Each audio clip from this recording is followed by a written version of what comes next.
This is light work. Come on, spill the tea. Yeah. Ooh. Hey y'all, What's good? I'm Laura. I'm Dee, and welcome to Spill the Tea with Laura and Dee. What's our topic today? I'm glad you asked. Our Candid Convo for today is, are data centers consuming land in Atlanta? That's on you. Yes. So, I'm sure first question, what is a data center? Yes, what is a So, data center?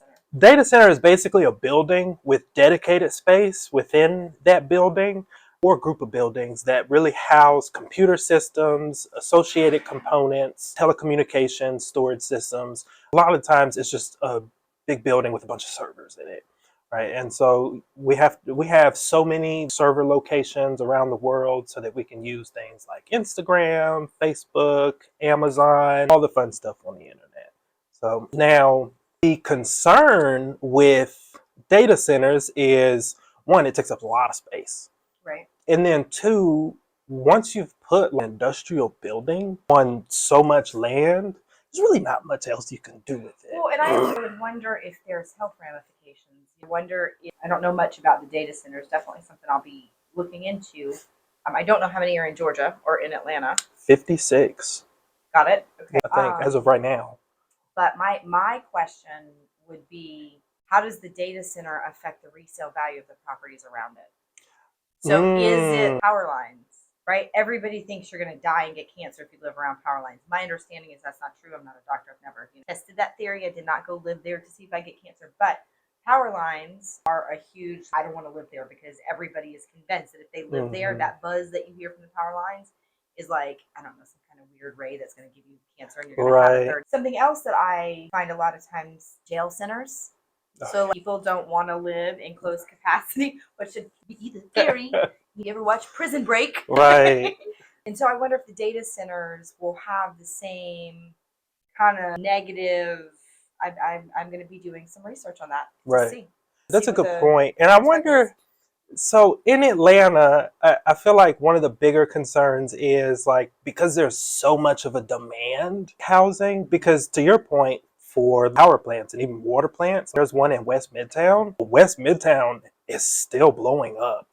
It's almost like people just don't care it's there now at this point. Right? So price point. So I guess it'll be good to watch and see. Do we see when regentrification? Do you know what areas the power plants are? Or the so there are some just outside of like Adair Park, so like southwest Atlanta-ish. So you're getting more of that first time home buyer feel. So that's what's going in. And so I guess that's probably a good thing to keep your eye on if you're a first time home buyer is start watching price points around those type of environments. Because again, if you're around a prison yard or a power line or one of these data centers, ramifications are probably very minimal. But what happens is your buyer pool is smaller, right? So when you put the house in the funnel, less first-time home buyers would buy there, and so might be a good place to start looking for some deals, especially as the data centers start to grow. Because I don't think Instagram, Facebook, or anything else is going anywhere.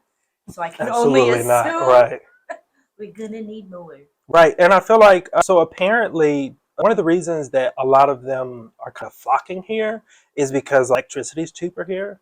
We have a lot of favorable tax incentives. So we have a lot of data systems here. And we have the fiber optic infrastructure for it. And there are, for instance, there are several in Duluth as well. And I know there's an apartment complex that's being built right across the street from one, a QTS data center. And I'm curious to see like if it affects at all people moving in. I say let's watch that area. Send me the address. Absolutely. Very interesting. Something I have not ever thought about. Right.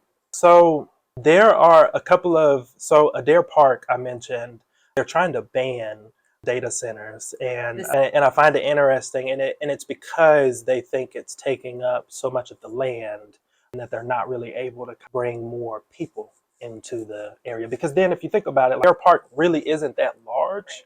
And it's like if you put like 3 or 4 data centers there, you lose majority of Adair Park. So what if the government, these data centers, would take these pieces of land that the government owns, that they're trying to just get rid of? I mean, does the data center need to be near a city? It doesn't really need to be then we near should go anything. figure out ways to build data centers on those pieces of property that are And just sell in them rural. out to like, yeah. One thing that I'd be curious is, so you know how like commercial use, you can end up having like a mixed commercial use, and it's just like on the bottom you end up having like, Oh, that would be good. yeah, on The businesses and the right. I wonder if you could have like a situation like that for a data center, because the only downside to a data center is really it can get kind of noisy, but what if you because put the them way on the it's top? right, because the way it's built and all of the like different tools and things they have in it, a lot of the Noise up. right, and it's just like I wonder if you could end up just building on top of it. They should put us in charge. Oh, absolutely. I will Yes. be keeping an eye on the data centers. You said there's 56 in Georgia. As of right now, there are a lot being built, from my understanding. So We will watch them and watch how that affects housing prices. I just to see what absolutely. happens around them. You know what time it is? What time is it? It is time for question quickies. What are people asking this week, my friend? Yes, is Atlanta real estate overvalued? No. Tell me about it. That's almost funny. No. So we're undervalued substantially. Okay. If you're from Atlanta, that feels like a really negative, awful of course, word it's to say. like, no, don't make them more expensive.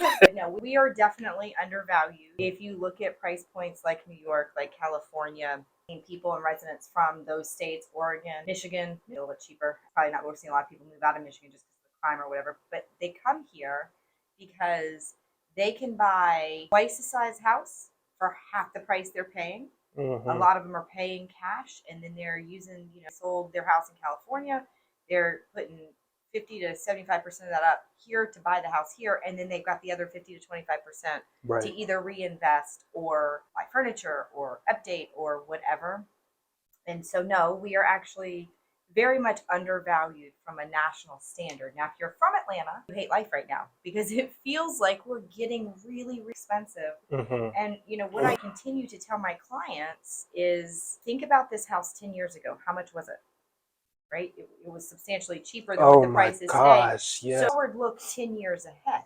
Right. Where are you going to be in 10 years if you don't buy? Because Atlanta only has up to go. Right. It doesn't have down to go, and it's going to continue to go up for a few reasons.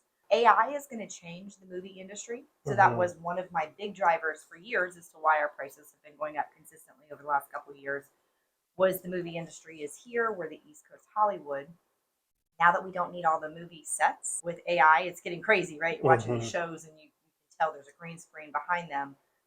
And I feel like we're using green screens a lot more. Like I feel like that was like a 1950s and 60s thing to do.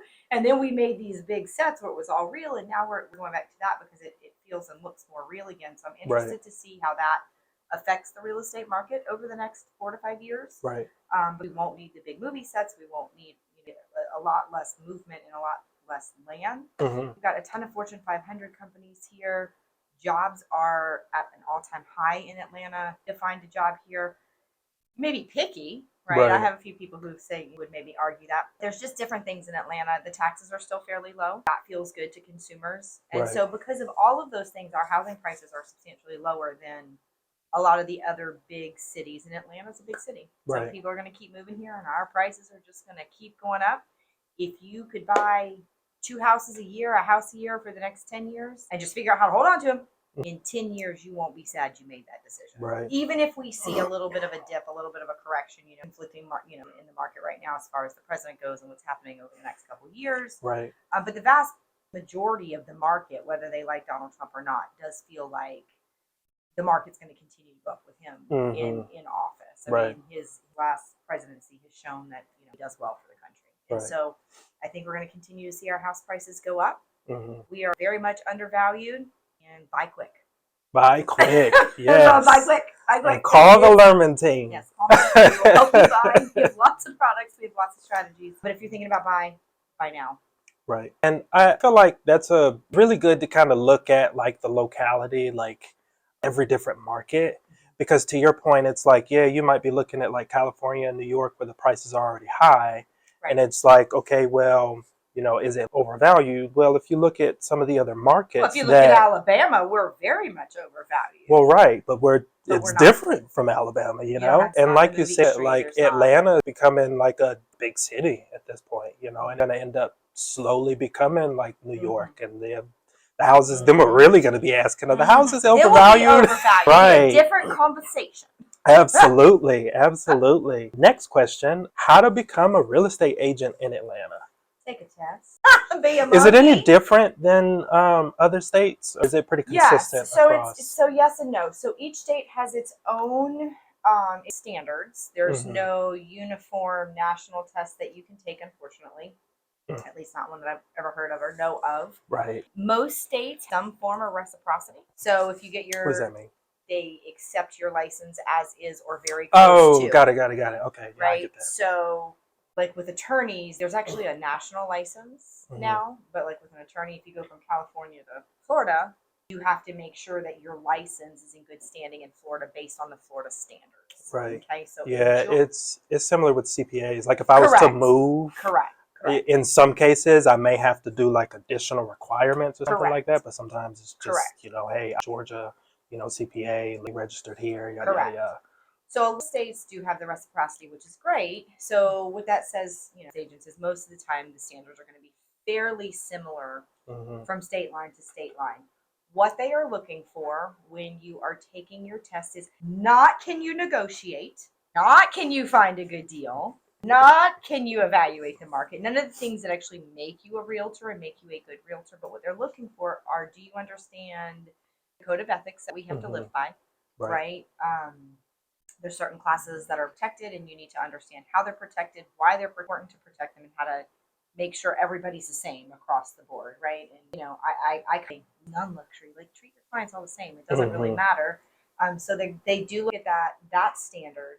They also look at laws. So in Georgia, to get your license, you have to take a 75-hour post-license course Right. that can be taken online or in a classroom setting. I did mine online. Online is at your own pace, which is Right. great. You then have to pass a test that the school gives you, which is similar to the state test. Mhm. Once you pass the test, and again, the state test is looking, do you understand state law? Do you Right. understand what goes on in that state? Do you understand what an easement is? Do you understand what eminent domain is? Do you understand, the difference in all the deeds? Like, how can people own the properties? Because you need to understand that to sell it, right? You need to Right. understand that to help somebody buy it. You may have a client that wants to buy something and then quit claim deed the over to somebody else, right? That's something Right. that's really, really, really popular in our industry. And so that's what the test is looking for. Once you've taken your test, you then will hang your license with a broker, Mhm. and you have a 25-hour post license test that you must take. Now, the post license course actually teaches you a little bit more about how to be a realtor, right? Depends on what post license course you took. I took mine at KW because that's where I hung my license, and it was a great course. Right. My instructor was fantastic. You get 25 hours of CE credit, so Right. your first 4 years to go Right. after that course, which is great. And then you have, I think, 36 hours of CE every 4 years, and you have to take a code of ethics if you work with a broker and you're a realtor. Like if you hire somebody, they're a realtor and not just a real estate agent. I'm not going to get into the difference of that, but just make sure that's the case. Mhm. So if you are a realtor, you have to take the 3 hours CE, and then you have to take a license law class to make sure you kind of stay up to date with anything that's changing. In the license law class, a lot of times is here's the situation. Just have to pick whether they were guilty or not based on the license law. So it's just a class that kind of make sure you understand the basics. Right. None of it's mind blowing, Right. right? Don't discriminate. Don't be an asshole. Right thing, and you'll Right. be fine, Right. right? That's kind of it is. Well, it takes pretty easy. They give a lot of monkeys license. I mean, It's what you do with after the 100 hours. they issued so many licenses over the past 2-3 years. Yeah, we've seen a lot of agents bail. We saw a lot of agents jump in, and we're seeing a lot of agents bail. Right. Well, next question kind of segues right into that. How much do Atlanta real estate agents make? Well, as much as you fucking want. Okay. I guess that's why when people bail. Right. So the average agent closes 8 houses a year. Mhm. The average agent closed 2. Oh, wow. So that number changed. That's Yeah, a big difference. it went way down. So we're seeing a huge shift in the real estate market and how real estate is done. We're seeing a massive shift in the way brokers are handled. So we are seeing a bigger shift towards mega teams over individual agents. I think for a long time, individual agents ran the industry. We were the heartbeat of of our little hub. I think these mega heartbeat of our industry because the mega teams kind of function like a brokerage does as we see more and more cloud-based brokerages come into the market. So I think that's the direction we're going. So today, the average agent makes $65,000-$70,000 a year, and that is or less their broker expense. So most agents don't run a business like a business, so they write everything off and do all the things. But when you kind of peel all the layers, $75,000 a year, that is not enough money for this industry. Let me be clear. Right? If that is all you're making, get out. Right. If you are only closing 8 deals a year, find someone who can help you learn to close more, or join the team, right? Which is the direction that it's going. If you look at Mark Spain, their agents, there's a bunch of agents on every transaction, and everybody gets a certain cut of that commission, right, or that compensation. And I think that's what you're going to see as the market evolve. The year has been a very standard number for a very long time in our industry. Even as the teams evolve, I don't see that changing. Right. If you join a team, there's different commission splits with the team. And so it kind of depends on what your team structure looks like and all that. But if you're doing 8 deals a year, you're probably bringing in $75,000 a year. It's kind of here, if you will. But most agents don't work. So I'd say they're making about $25,000 a year, and then they have to pay the broker. Right. So if we have data centers, we wouldn't have those cloud-based brokerages. Yeah. Yes. I love my putting it in perspective for you. We're gonna make sure. Well, awesome. That brings us to the end of our episode for today. Thank you for joining Spill the Tea with Laura and Dee. If you thought this was helpful and/or entertaining, hit the heart or send to a friend. Also, if you have any questions for a house flipper or real estate professional, drop a note below and we'll answer them in an upcoming video. Peace. This is light work.